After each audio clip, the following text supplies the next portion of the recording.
ইলিশের জন্য দেশজুড়ে পরিচিত চাঁদপুর, কিন্তু এখন সেই জেলার নাম উচ্চারিত হচ্ছে আরেকটি উদ্বেগজনক কারণে, মাদকের ভয়াবহ বিস্তার। শহর থেকে গ্রাম, কিশোর থেকে তরুণ, মাদকের ছোবলে বিপর্যস্ত হচ্ছে পরিবার ও সমাজ। বাড়ছে পারিবারিক সহিংসতা সহ নানা সামাজিক অপরাধ। জেলা পুলিশ ও মাদকদ্রব্য নিয়ন্ত্রণ অধিদপ্তরের তথ্য অনুযায়ী চাঁদপুরে অন্তত 15টি মাদক হটস্পট চিহ্নিত হয়েছে। সদর উপজেলার চান্দ্রা, হরিণা, বড় স্টেশন, করালিয়া কুলিবাগান, হাজীগঞ্জের টোড়াগড়, মকিমাবাদ, রান্ধুনিমুড়া, বেলঘর, শাহরাস্তির ওয়ারুক, মতলব দক্ষিণের নারায়ণপুর, কচুয়ার করাইয়া, সাতবাড়িয়া সাচার এবং ফরিদগঞ্জের রূপসা ও বাস টার্মিনাল এর মধ্যে উল্লেখযোগ্য।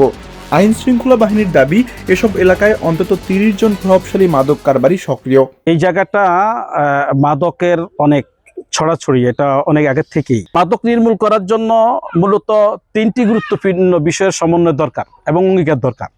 এক হলো সামাজিক প্রতিরোধ, 2 হলো আইন শৃঙ্খলা বাহিনী সহ মাদক নির্মূলে যারা নিয়োজিত তাদের সাথে এই সামাজিক প্রতিরোধ যারা করে তাদের একটা সমন্বয়, আরেকটি হলো রাজনৈতিক অঙ্গীকার। এই 3টি বিষয় যদি আপনার সমন্বয় করা যায়, মাদক নির্মূল সম্ভব। এখানে সংখ্যা বেশি না, 30 থেকে 35 জন মানুষ আছে যারা এটার সাথে খুব বেশি কানেক্টেড বা বড় মাপের ডিলার। এরাই মূলত পুরো হাজীগঞ্জটাকে দূষিত করতেছে। তো এই জন্য এরা কিন্তু ধরা ছোঁয়ার বাইরে। কারা ধরা খায় যে 2 পিস 4 পিস 5 পিস এরা ধরা খায়, কিন্তু যারা এগুলা মূলত যারা এদের ডিলার এরা কিন্তু ধরা ছোঁয়ার বাইরে। এই জন্য তাদেরকে ফাইন্ড আউট করে আইনের আওতায় দিতে হবে, তাদের শাস্তি নিশ্চিত করতে হবে। যদি এটা কনফার্ম করা যায় তখন ছোটখাটো যারা আছে এরা আসতেই সচেতন হয়ে যাবে। এই জেলায় মাদকের মামলা তুলনামূলকভাবে একটু বেশি।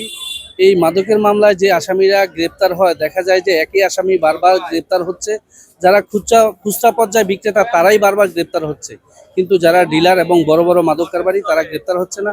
যারা গ্রেপ্তার হচ্ছে তাদের মামলাগুলো যখন বিচারের পর্যায়ে যায় তখন দেখা যায় যে জব্দ তালিকা এবং নিরপেক্ষ যে সাক্ষীরা থাকে তারা সামাজিক এবং রাজনৈতিক চাপের কারণে তারা সঠিকভাবে বিজ্ঞ আদালতে তাদের সাক্ষ্য উপস্থাপন করে না, যার জন্য দেখা যায় যে সাক্ষীর অভাবে অনেক সময় মামলায় তারা ছাড় পায়।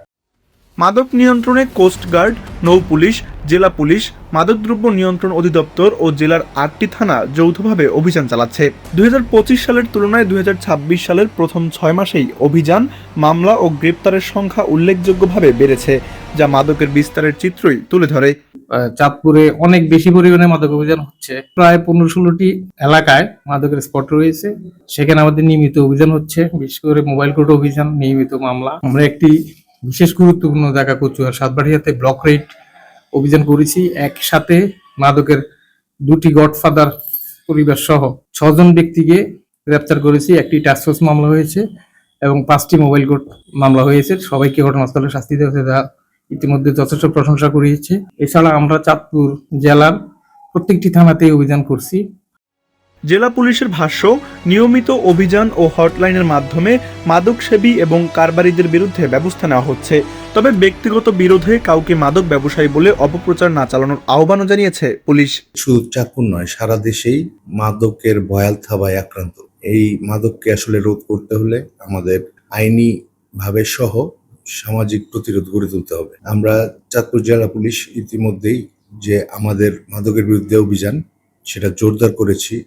এই মাদক মামলার হারও আমাদের বৃদ্ধি পেয়েছে। আমাদের অভিযানে আগে যেখানে মামলার সংখ্যা হতো 100 প্রতি মাসে, সেখানে আমাদের সেই সংখ্যা 200-200-র মতো হচ্ছে। তাছাড়া এই মাদকের যে ডিলার রয়েছে তাদের বিরুদ্ধে অভিযান সহ যারা মাদক সেবী আছে তাদের বিরুদ্ধেও আমরা আইনগত ব্যবস্থা গ্রহণ করছি।